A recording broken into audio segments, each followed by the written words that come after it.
internacionales, con el choque de las imágenes y la fuerza de las palabras.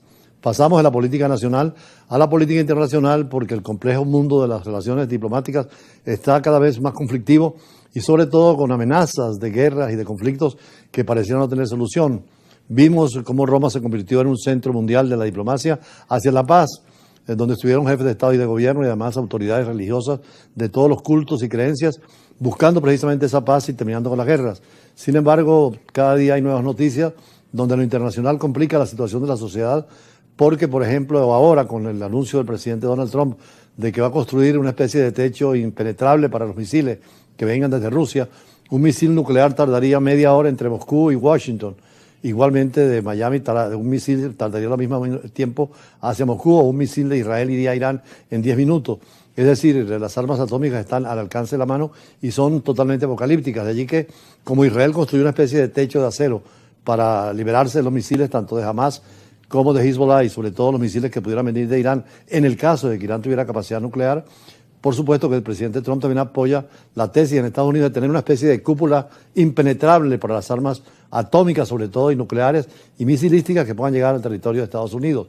De allí que gobiernos como el de China, tan importante, están preocupados y afirmó que el proyecto norteamericano de escudo antimisiles, o lo que llama Trump la cúpula dorada, anunciado a la víspera por el presidente Trump, socava la estabilidad mundial y además, dice China, crea dificultades porque va a obligar también a los rusos y a los chinos y a los europeos a tener gastos inmensos militares para protegerse de estas nuevas armas y misilísticas, y sobre todo dentro del equilibrio de que hay más gasto para las Fuerzas Armadas, menos para la educación, la cultura, la ciencia, la vivienda y sobre todo la salud. La Organización Mundial de la Salud está terminando su conferencia anual en Ginebra y pide que evitemos invertir en armas para tratarlo de llevarlos a los hospitales, a la medicina, a la investigación, especialmente después de la experiencia tan desagradable del COVID-19 y los daños inmensos que causó no solamente a la economía, sino a toda la humanidad.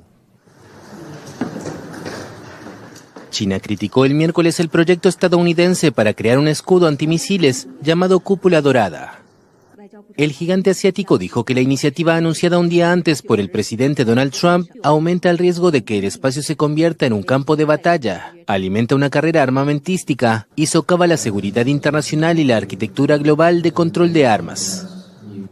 Estados Unidos antepone sus propios intereses y está obsesionado con buscar su propia seguridad absoluta, lo que viola el principio de que la seguridad de ningún país debe producirse a expensas de otros. Esto socava el equilibrio estratégico y la estabilidad mundial. China expresa su seria preocupación por esto. Urgimos a Estados Unidos a que abandone lo antes posible el desarrollo y despliegue de un sistema de defensa antimisiles global.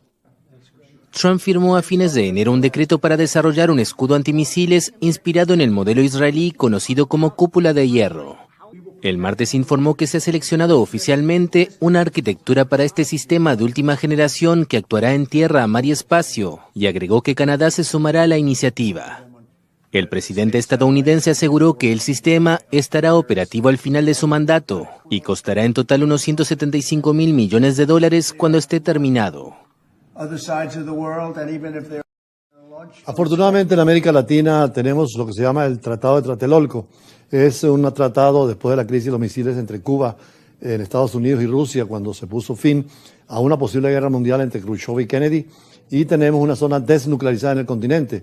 Y estos sistemas de defensa no son necesarios, pero hay problemas en América Latina que pueden complicarse. Lo decíamos en nuestro artículo la semana pasada en el Universal, que el mismo Esequibo, donde están las potencias China, Estados Unidos, Rusia, los europeos, y que podría ser explosivo si no llegamos a una solución negociada.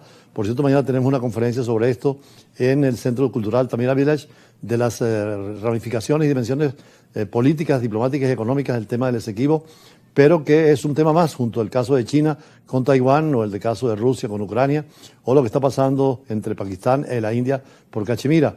Por eso le dedicamos hoy un análisis en profundidad a los problemas políticos y diplomáticos del mundo y un acercamiento a los mismos, porque después tenemos a Dylan Pereira, experto en relaciones internacionales, para discutir algunos aspectos de esto, y a otros invitados sobre el tema de hoy. Ya regresamos. Cuando hacemos un repaso por la geopolítica mundial, en el continente asiático hay tensiones geopolíticas en el Indo-Pacífico, particularmente en el mar de China Meridional y Taiwán, por las disputas territoriales en el mar de China, y la situación en torno a Taiwán siguen generando alta tensión entre China y sus vecinos, así como con Estados Unidos y sus aliados, con implicaciones para la estabilidad regional y global. Pero hay también desafíos económicos en China y su impacto global. La economía china enfrenta desafíos como la desaceleración del crecimiento del sector inmobiliario y el consumo interno. Las decisiones de Beijing tienen impacto significativo en las cadenas de suministro globales y los mercados internacionales. Y hay conflictos regionales y la situación de seguridad en el Medio Oriente, con la inestabilidad en países como Palestina e Israel, particularmente la situación en Gaza. Hoy Naciones Unidas y también la Unión Europea llaman a Israel a detener y a diferenciar lo militar con lo civil, y las repercusiones en la región siguen siendo la preocupación principal. Los esfuerzos diplomáticos para contener la escalada y asistir militarmente son intensos. Palestina necesita asistencia internacional y terminar el conflicto, diferenciando, como decíamos, el derecho internacional humanitario, que uno de sus principios es la proporcionalidad en la guerra y además separación total de la población civil y militar. En propio Israel hay críticas a la política de Netanyahu. Entre ellos, Olmert, el antiguo primer ministro, señala que deben poner fin a la agresión y buscar la solución pacífica con la ayuda internacional.